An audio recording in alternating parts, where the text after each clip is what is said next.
I'm only using 3 for the demonstration here, but my pentagons are sewn together. And I kept this one just so I could show you. When I end it, you know, I will knot it on itself actually a couple times on the end and get that. But then I always stitch back just a little ways, maybe 2 or 3 stitches, and then knot it off on itself and cut it off down there.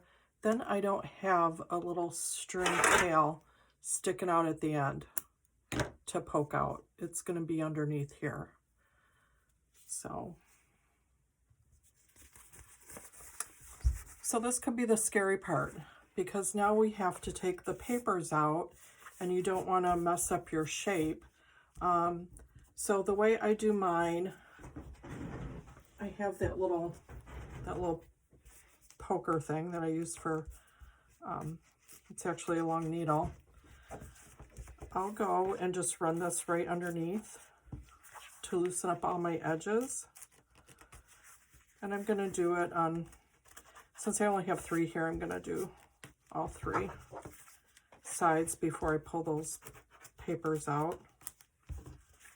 And I'll be able to use these, you know, more than a couple times each. This one that was just cardstock, I've used that one probably 4 or 5 times already. So I'm going to loosen all these up and take my papers out.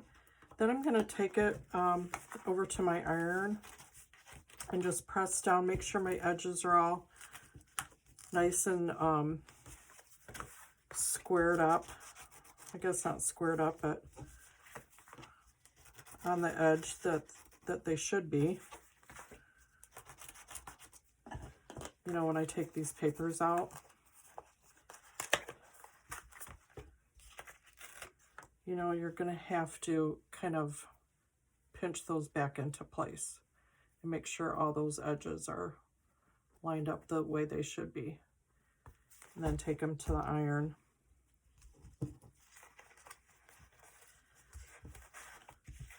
The way I fold it, they should come out counterclockwise then and just slip right out. I usually grab that top tip, one tip, and then just pull it out like that. So, okay, look at my pretty candle. I do have the iron right next to me, but I'm not taking the whole camera. I'm just going to press these edges down real quick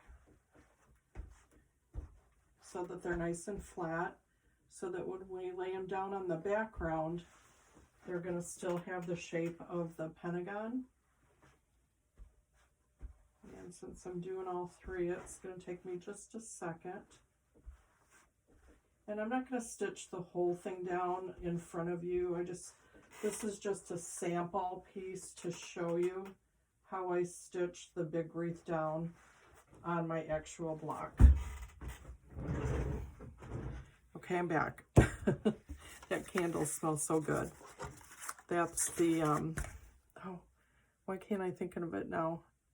The Capri Blue from Anthropologie. Okay, so I pressed all that down.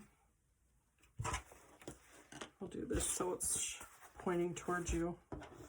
I don't know what I'd ever do if I lose that or break it.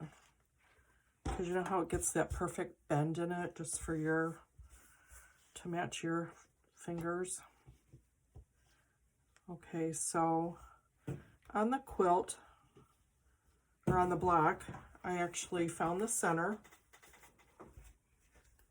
by doing that simple method of, you know, folding it into 4s like that, and then I just pressed my center, and then I pinned it. I just marked it somehow, and then I laid out my wreath and kind of made sure it was from, you know, pretty even on all the edges. So again, my background's an 18-inch. So I laid that out. If you're going to put something in the center, do that first, then lay down your wreath. Well, you'll have to stitch that on. That's a different method, or an extra step, I should say. but I did my wreath first, and then I put my yo-yo on in the center. So if you're going to do it this way, you can use little applique pins. Oops. You know, just get all your edges pinned down. I'm assuming that you guys don't need me to show you this. I guess if you need me to show you more, then I can. You know what they say about assuming. So I don't want to assume that everyone does or doesn't know how to do it.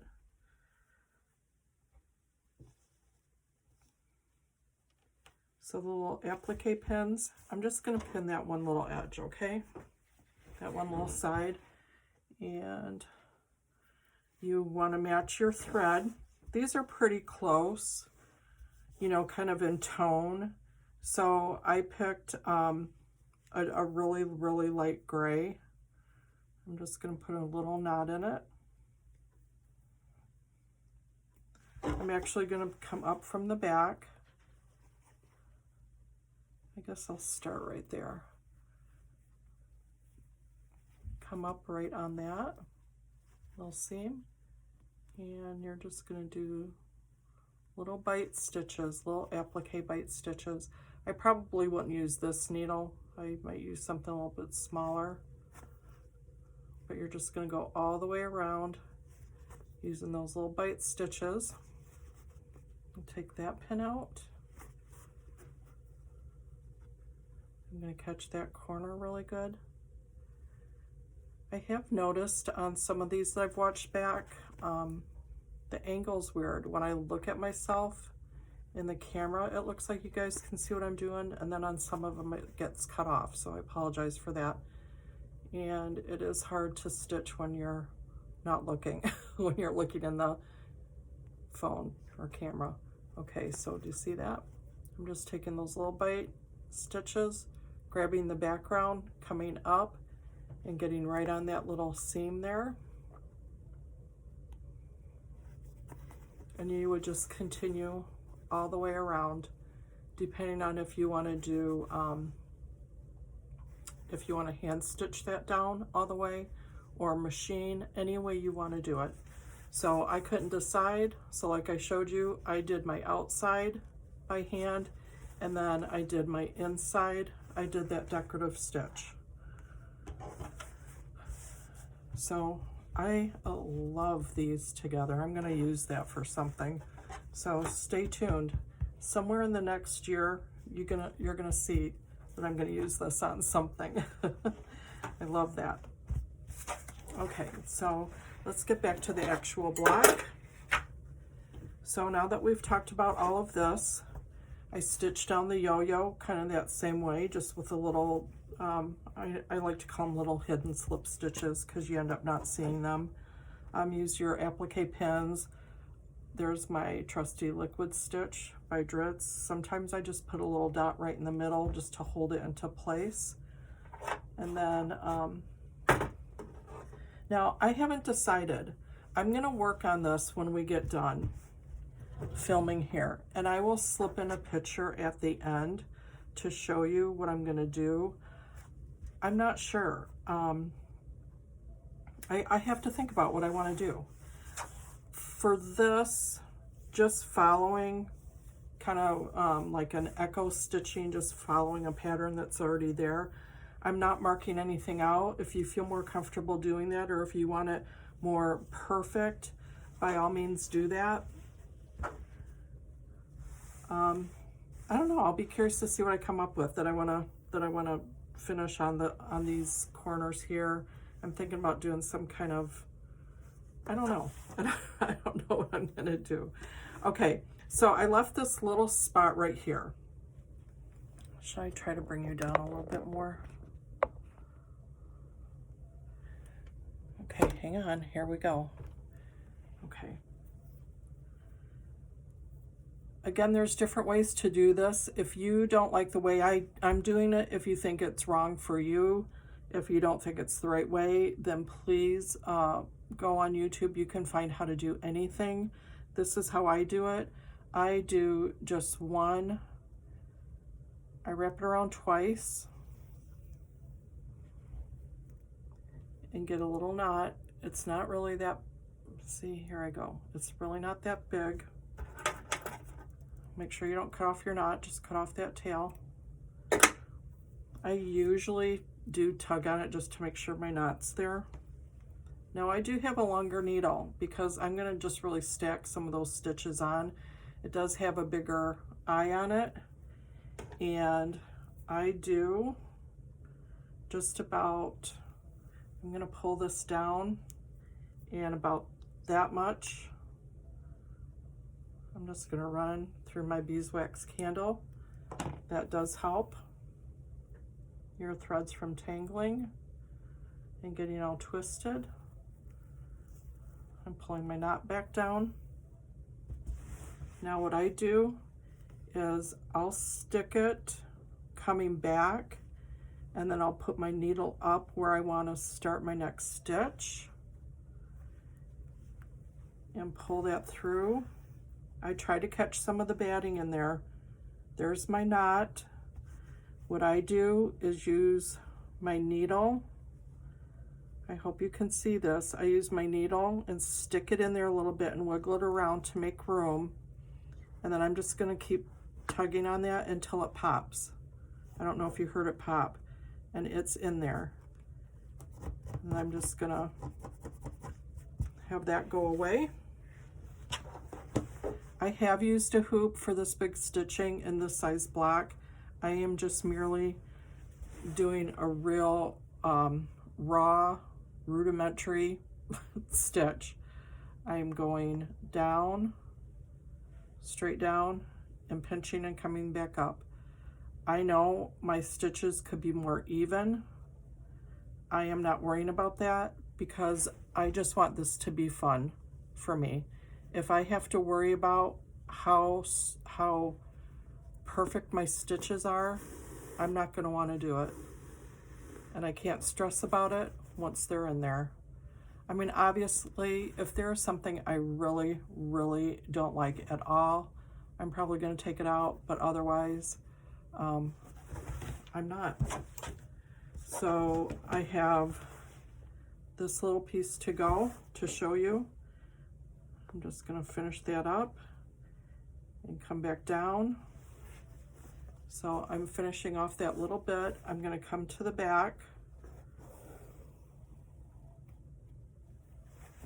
I don't know what that is.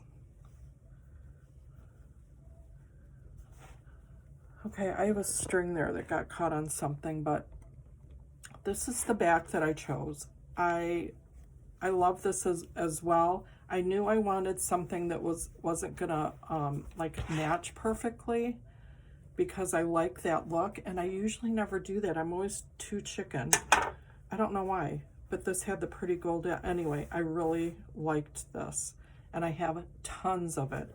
So this is gonna be my whole back, my whole backing. So that's where I came out. I'm gonna lay my needle down on that and wrap that around once. And I'm gonna slide back and kind of come in about in the same place. I'm using this long needle to tuck into the batting, you know, make sure it doesn't come in through the front at all. I'm gonna slide that, pull it through, and when I get to that knot that I just made, I'm gonna pop it through again, and it just popped. Then I can cut that off. I'm kind of pulling this up and this down, and that will disappear right in there. And hopefully it will stay together when I wash it, right? Okay, now let's get to the center of the yo-yo. When I started stitching this all down, I didn't know if I wanted to stitch around the decorative stitch around on the yo-yo. I decided I didn't. I wanted it to look like a yo-yo, but it was such a big poof back here with no stitching that I wanted to tack it down. So that's where I brought that same floss up through the middle and just created kind of a little tuft and cut it down. kind of the way my gram used to tie off quilts. And I like it like that. Okay, what else do we need to talk about? Once you watch that quilt as you go, she will tell you to cut the backing and the batting an inch bigger than your front block.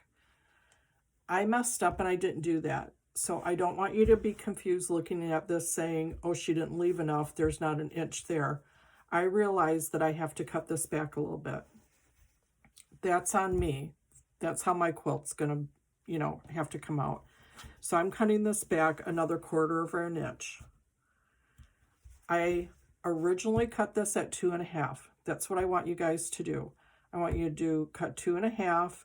You're going to end up at 2 1/4, and then you want to make sure that you come out an inch wider all the way around with your batting and this. Again, since I didn't, I'm going to have to trim off about 1/4 of my edges so that I have enough, and that doesn't bother me. The only thing that you want to make sure of is once your block is finished, let me grab my ruler. Once your block is finished, use the center block as kind of your guideline, your template. Come back up a little bit. So I know that mine is going to measure, once I cut off my 1/4 inches, because I'm at 21.5 right now, my quilt is going to end up at 21. My whole center, from side to side is going to be 21 inches square. If yours ends up at 20 or 22 or whatever it ends up, use that final measurement to guide all your others. So if the next block we do if mine ends up at 23, I'm cutting it down to 21. I don't care how much of the border shows. I want to make sure that all my squares are going to be the same size.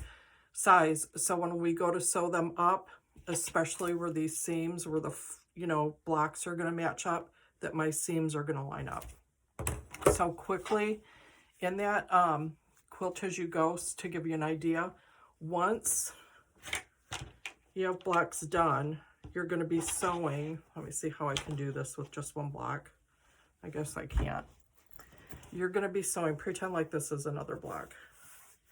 You're going to be sewing, you're going to be tucking this back and pinning it back, and you're going to be sewing your right sides together of your block. Once that's done, you're going to finger press it open. Come on back down. And then she chunks this batting. If you guys watch it, it kind of cracks me up. She'll match up the two battings and she just chunks it off down the middle and whip stitches it together. And then that will be laying like that. And then you're going to take these on the back, fold them under, and then you're going to be matching up. This isn't the back, but you know what I mean. You're going to be matching it up like that. And then whip stitching all the way down to match that up. That would be pretty. I think it would be pretty if you used all different blocks on the back as well. I am not, just because I have so much of this fabric and I do love it and I like the feel of it and I want to use it up. I've probably had it for 20 years, seriously. So I hope that is clearer than just mud for you guys. Again, I'm going to work on this, and when I get all done, I'll slip in a picture with the pins out. I do pin mine down. You can thread baste it, do what other method you like. I do like pinning it down on the sides. In between stitches, I do give mine just a quick press just to make sure everything is staying level and without a bunch of creases or anything in it. And I'm excited about this. I hope you guys are too. I'm excited about the colors that I picked. There was a picture at the very beginning. Here, I'll just grab them. I kind of had fun going and picking out these kind of eggplants, seeing what I had. And, you know, I have to tell you, I'm kind of at a loss now that my beloved Ben Franklin closed down. It was right across the street from my work. So on my lunch, which was an hour long, which is perfect, I would go over there, and even if I wasn't buying anything, just to go look, and oh, you know, I miss it. And with COVID, I think we all miss going into places and just taking your time to really look and get creative. And maybe other people are able to. I just am sitting here thinking maybe it's just me because I'm working all the time and I don't have time, because the quilt shop that I would go to is here closer, you know, to where I live, but it's not at all close to where I work. So anyway, I'm going to end with that. Tuesday teaser, I will give you a little heads up for next week. It's going to be about cross stitch. I'm going to talk a little bit about how I started and why I gave it up and why I'm going to pick it back up again. So I think it'll be fun. Okay, guys, if you're doing the Black of the Month, you know you can go to Instagram, and there's a hashtag just for you guys, Black Thread Studio Peeps. And if you're making anything at all, just post it up there. It would be so much fun to see what you guys are making. If you want Black of the Month and you want to be included in what's being sent out for My Color Is, you need to email me at blackthreadstudio@yahoo and put My Color Is. Again, there's nothing going out on this month. It's the 90, whatever it was that I showed you, the 90 size clover template. These are 2.5 inch pentagons, and it's an 18-inch cut, 2.5 inch cut borders. Oh, you know what I didn't give you? Okay, let me back up. I do the right border first. Make sure I'm on the right side. The right border is cut 2.5 to 18. Then you go across the bottom, 2.5 by 18. Then you flip to the other side, and that one is 2.5 by 20 on the left side. And then the top I saved for my favorite fabric, which is going all the way across, is cut 2.5 by 22. And then I trimmed it down, so mine is right now at 21.5. That's what it would be if I wouldn't have messed this up. Make sure you cut your backing and your batting 1 inch bigger than your whole finished block size. Okay, and I think that'll do it, you guys. I hope you have a good week. I really do. Last week was a tough one. I'm not gonna lie, it was a tough one. And I kind of wear my heart on my sleeve, so even though I might not talk about it, maybe you can tell in the way, in my demeanor. I don't know. All I can tell you is that all week I look forward to doing this. I can't wait here to be here with you guys. And when I say that, I mean it. I don't feel like I'm sitting here by myself. I feel like I have all you friends and we're talking about stitching, but right now I'm the only one talking. So please comment or, you know, just talk to me and let me know what you're working on. Let me know if you have any questions, because you know, we're here to be friends and share what we're doing. So I always find it hard to say bye. Have you noticed that? It's like I never want to quite go. It's like I want you guys to stay here stitching with me. Anyway, I am going to work on this. I'll slip a picture in, and I will see you later. Okay, bye-bye.